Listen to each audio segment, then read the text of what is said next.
ईद करीब आने वाली थी और आखिरी अशरे में मेरे दिमाग में एक बिजनेस आइडिया आया। मैंने सोच लिया था कि अब वक्त आ गया है अपना पैसा कमाने का, पाँव पे खड़े होने का और अपना कारोबार सेट करने का। और यही सेम आइडिया आया मेरे छोटे भाई और उसके दोस्तों के दिमाग में भी। इन्वेस्टमेंट मेरा छोटा भाई और उसके दोस्त कर रहे थे और मैंने मार्केटिंग करके अपना प्रॉफिट कमाना था। मैंने सोच लिया था कि मोहल्ले के एक एक बच्चे को पकड़ के पटाखे बेचूंगी। जैसे ही मुझे अपनी खिड़की के बाहर कुछ बच्चे खेलते हुए नजर आए तो मैंने उनको पकड़ के अपनी बातों में लाया और उनके साथ पटाखों की डील डन कर ली। जैसे ही पटाखे घर आए थे मेरे पास 2 क्लाइंट आ गए तो मैं खुशी से पागल हो रही थी। मैंने खुशी से लाउंज में नाचना शुरू कर दिया और मम्मा को जाकर बताया कि मेरे 2 ग्राहक आ गए हैं। मेरी मम्मा ने मुझसे कहा कि तुम क्या तवाइफ हो जो तुम्हारे ग्राहक आए हैं। ऊपर से मुझे नाचता देख के मम्मा ने कहा तुम तो वाकई नाचने वाली हो। एक तो मेरी मम्मा भी हर बात का दूसरा मतलब ही ले लेती है। एक बच्चे ने तो उसी वक्त मुझे 20 रुपए दे के मुझसे सूतर बॉम्ब खरीद लिया था और दूसरा बच्चा पैसे लेने के लिए घर गया था। कौन से पटाखे लेने हैं? जो जमीन में फेंको बजते हैं वो। रुको, ये वाले हैं।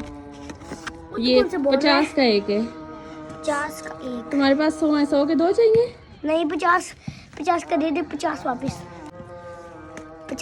मैं चेंज का अरेंजमेंट कर ही रही थी कि ऊपर से उसकी दादी आ गई। हमारे घर का दरवाजा लॉक नहीं था मगर बंद तो था। अब उसकी जाहिल दादी को तमीज कौन सिखाता। वो ना सिर्फ हमारे दरवाजा खोल के पोर्च में आई बल्कि वहां से लाउंज में आई और फिर डायरेक्ट बेडरूम के अंदर आ गई। मुझसे तो ये बर्दाश्त नहीं हुआ और मेरे भाइयों को भी बहुत शदीद गुस्सा आया और उन्होंने सारा गुस्सा मुझ पे निकाला। उसकी दादी ने कहा कि मेरे पोते को पटाखे मत बेचना और शोर मचाने शुरू हो गई। फिर हमने उनके पैसे उनके मुंह पे मारे, उनको दफा किया।